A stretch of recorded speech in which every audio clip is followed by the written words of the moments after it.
Ngayong araw, samahan nyo na naman ako magpakabusog dahil kakain na naman tayo sa isang pangmalakasang kainan. At ang pakay nga natin ngayong araw ay puntahan at bisitahin itong sobrang sikat, legendary at ipinagmamalaking kainan ng probinsya ng Quezon since 1985. At ayun nga, tinatangkilik at dinaragsa naman talaga ito ng napakaraming tao dahil bukod sa sulit at masarap ang kanilang mga pagkain, sa kainang ito feeling mo daw talaga palaging mayroong piyesta. Mga nagsasarapang Filipino at lutong Quezon dito ay bumibida. Meron silang mga pansit lukban, longganisang lukban, hardinera, lumpia at kung ano-ano pa. At oo, sa lahat na nga siguro ng kainang napuntahan ko, ito na ang pinaka-festive at mararamdaman mo talaga ang kultura ng Pilipinas. Good news, hindi na nga talaga natin kailangan lumayo para ito ay matigman. Bali, ito nga pala ang Buddy's Restaurant na matatagpuan dito sa may second floor ng Venice Grand Canal Mall dito sa may Upper McKinley Road, Taguig City, Metro Manila. Actually, madali nyo nga lamang sila makita dahil pag akyat nyo dito sa may escalator galing sa main entrance, bubungad na sa inyo ang kanilang napaka-festive na restaurant. At dito, hindi lang tiyan ninyo ang mabubusog pero pati na rin ang inyong mga mata. Mula sa mga muebles, kainan, palamuti at mga upuan para ka talagang umaten sa isang festive celebration. At masyado nga nilang ginagalingan dahil just in time for Christmas season, meron pala sila ditong iba't iba at napakasulit na fiesta salo-salo bundles na perfect ngayong Pasko at bagong taon. At ito nga guys, grabe, wala fiestang Noche Buena nga nag-aantay sa atin dito sa Buddy's. At ito, explain ko lang muna sa inyo, no? Meron sila ditong fiesta salo-salo options wherein ayan nga nagsasarapang Filipino cuisine from Quezon ang ating matitikman.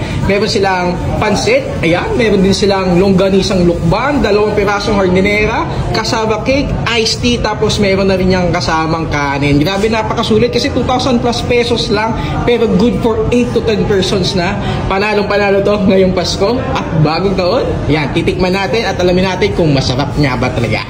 At ito nga yung iba't ibang fiesta salo-salo options. Yan, option 1, option 2, ito yung option 3 at ito naman yung option 4. So yun nga, kagandahan dito hindi na kayo problema sa inyong Noche Buena dahil kompletos recados na. Bali, yung napili ko ay yung fiesta salo-salo 2. Napakasulit dahil 2,385 pesos pero good for 8 to 10 persons na. Paborito ko dito sa kanilang fiesta salo-salo 2 ay syempre walang iba kung hindi ang kanilang pansit lukban. Overloaded sa dami ng sahog. Yung noodles nito ay thin at very firm naman yung texture. Ayun, mas elevate nga yung lasa kapag lalagyan nyo to ng suka. Yung longganisang lukban naman nila, 3 dosena na. Very peppery, smoky at salty naman ang lasa nito. Nangingibabaw din yung lasa ng bawang na talaga namang aking nagustuhan. Yung hardinera naman nila sobrang meaty at compact. It reminds me yung luto ng lola ko sa may probinsya. Ang sarap nitong iulam kasama ng kanin. For the dessert, nagustuhan ko rin yung cassava cake. Chewy yung kanyang texture at masarap din dahil hindi siya ganun katamisan. At para naman sa panulak, meron silang 2 piraso na 1.5 iced tea lemonade. Ito medyo natamisan lang ako ng kaunti. At ayun, para sa akin sobrang na-enjoy ko talaga ang Buddy's. At kahit ano ang Filipino cravings niyo, for sure masasatisfy kayo. Natry ko yung kanilang lumpia, halo-halo at kanilang bulalo. I think all their food are well made